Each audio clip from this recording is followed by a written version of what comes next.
every investigation, there comes a point where every single lead seems to go down the drain. And you have to retrace your steps to get back on the right track.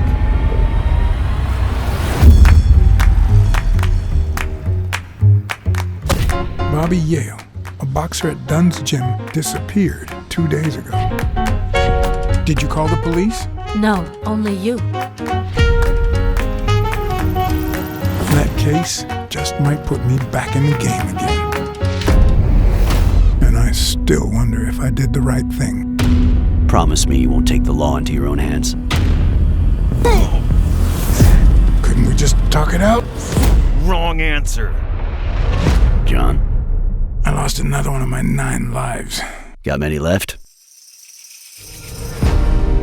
What if the only thing that keeps you going is the very thing that won't let you move on?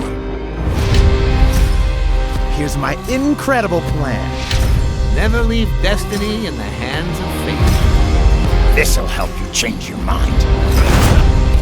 In your classic noir films and novels, solving a case never amounts to a happy ending. Don't. Believe me, it will haunt you as long as you live.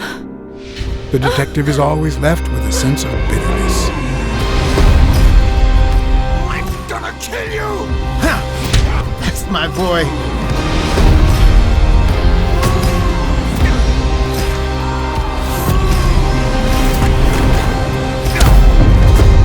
I'm still waiting for the blows.